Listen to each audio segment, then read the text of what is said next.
Hello friends, today I will tell you about the 2013 movie called Escape Plan, Federal Correctional Institution, Bendwater, Colorado. One of the inmates tears out a page from the Bible, then draws some patterns on it. At this time, he is warned about an attack being prepared against him. And when it happens, the man manages to fight back. But he is sent to solitary confinement. Walking through the corridors, he carefully observes the guards and notes every detail: the guard's schedule, the code lock on the doors, the smoke break times. Back in his cell, he makes glue from paper and water and carefully examines the milk carton. Then he asks the guard for the time. The guard is surprised, but tells him the exact hour. Then he calls his partner out for a smoke break.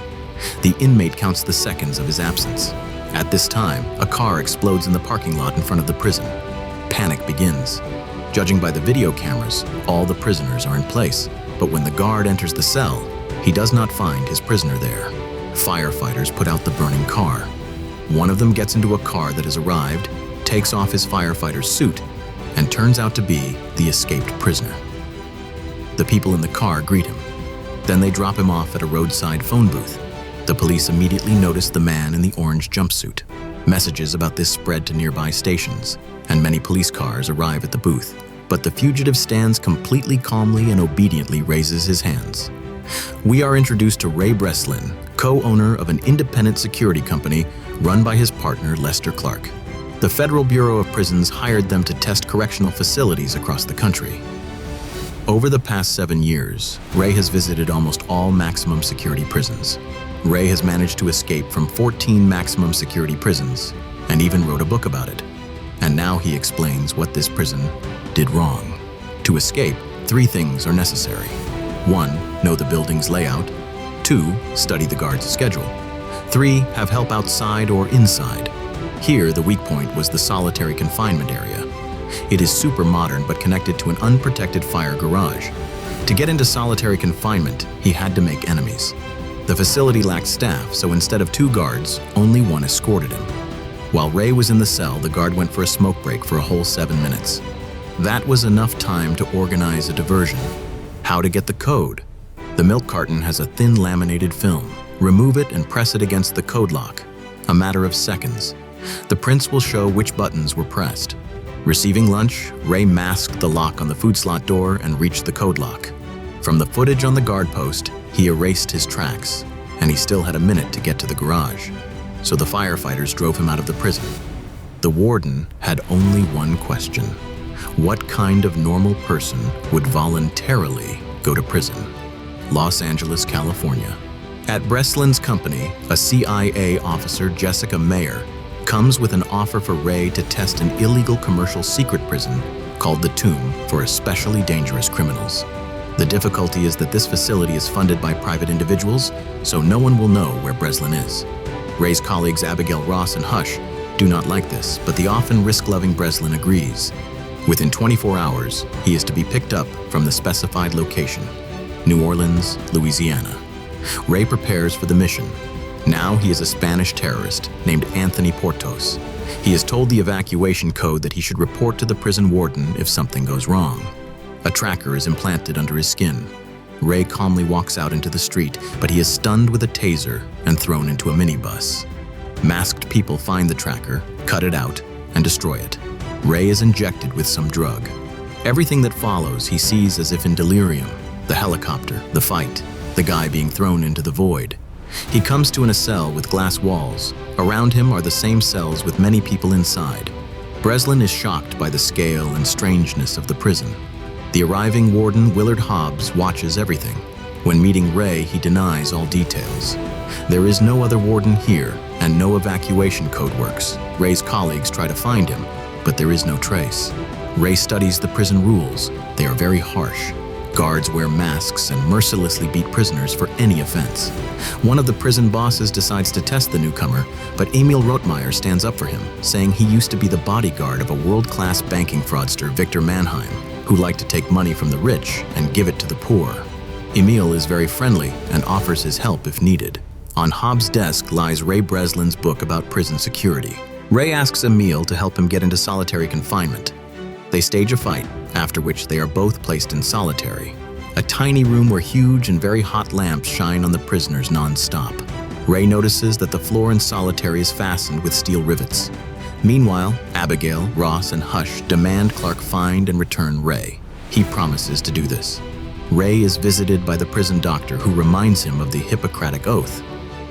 After leaving solitary, Ray asks Emil to get him a piece of metal, promising to get him out of this place.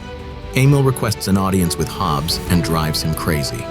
The sadist, losing patience, orders water torture. After coming to his senses, Emil manages to remove a large metal rivet from the floor. That's exactly what they need. Ray tells Emil about the purpose of his stay here. He assumes the prison is built somewhere underground or in a cave. He needs to get back into solitary. There, using the heated metal piece, he will reflect the heat from the lamps to warm the rivets and get under the floor. They stage a fight with another inmate and get into solitary again, where Rottmeier pretends to have a seizure, distracting the guards. Meanwhile, Ray removes the rivets and gets into the plumbing, escaping outside. But reaching the top, Ray discovers the prison is on board a huge ship in the middle of the ocean. Realizing escape is impossible, he returns to solitary.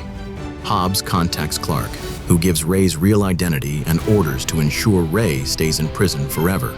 Meanwhile, in the banking sector, big failures begin that cannot be solved without Mannheim.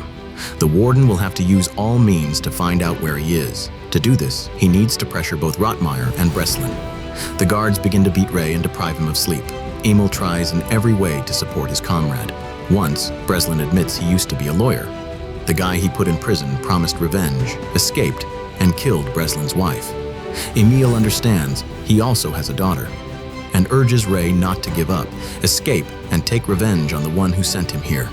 Ray cannot find a single blind spot but still studies the guards' habits.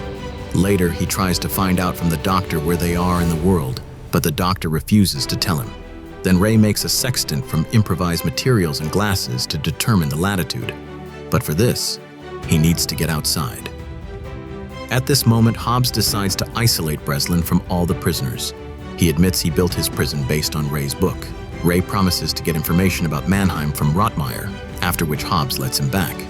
Rottmeier asks Javed for help, promising to assist in his escape from prison. Javed informs Hobbs about the planned escape. The warden, in return, allows him to have a prayer in the open air. During the night prayer, Javed, using the sextant, determines the latitude where the ship is. The water flows counterclockwise, so it's the northern hemisphere. The new prisoner names the exact date of his imprisonment, November 14th. Warm air and rain above. By all these signs, Ray calculates that the ship is near the coast of Morocco.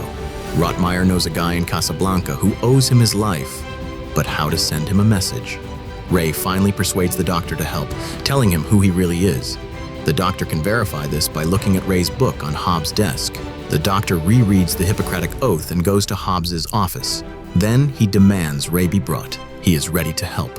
Ray gives Hobbs false information about Mannheim's location, but they understand this will distract the warden only for a day. Hobbs notices Ray tapping messages with his neighbor. Using Ray's book, he deciphers the message about the upcoming riot in Block C. The doctor passes a message to Rottmeier's Moroccan contact about the place and time of their meeting. Hobbs sets up guards in Block C. Javed starts a fight, seizes a weapon, escapes to a utility room, and disables all cameras. But Hobbs manages to lock the doors so the fugitives cannot get outside. Then he sends a guard squad, which finds the heroes using motion sensors. The fugitives enter into a shootout with the guards, during which Javed is seriously wounded. Locking themselves in one of the rooms, Ray disables the motion sensors. He orders Rottmeier to climb up while he himself goes to the engine room to cut off the power supply and unlock the doors. But Javed refuses to go with Emil. Emil gives him his pistol and goes to the deck. Javed opens fire on the pursuers. Hobbs realizes Breslin is heading to the engine room and rushes after him. On the way, he finishes off the wounded Javed. The chief of security finds Breslin. A fight begins between them, but Ray wins. He breaks into the engine room and cuts off the ship's power. Rottmeier's friend's helicopter opens fire on the ship's bridge and the guards. One of the gunners is killed, and Rottmeier, reaching the helicopter, takes his place. Meanwhile, Ray hides in the engine room, waiting for it to fill with water and trigger the drainage system. He is thrown into the open ocean under the bottom of the prison ship. Rottmeier throws him a rope ladder from the helicopter. Hobbs, climbing onto the deck, opens fire on the helicopter. But Emil throws Ray a pistol, and Ray shoots at the fuel tanks on the deck, There is an explosion, killing Hobbs. The helicopter lands on the Moroccan coast. A car drives up to the fugitives. Rottmeier's aide and Jessica Mayer are inside. It turns out she is Mannheim's daughter. He is not Rottmeier, but the elusive Mannheim himself. She did everything to get her father out of the tomb. Ray also learns that his partner Clark knew everything. He was offered to lead the prison network, but only if Ray failed to escape, proving the system was invulnerable. That's why Clark organized Ray's imprisonment and did everything to keep Breslin from ever getting out. Clark tries to escape, but Hush finds him in Miami. When he wakes up, the traitor finds himself in a locked car inside a sealed container on a ship in the middle of the ocean.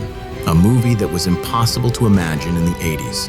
For two Hollywood legends, Sylvester Stallone and Arnold Schwarzenegger, to meet on one set took years, but it turned out pretty well. Friends, thank you for watching.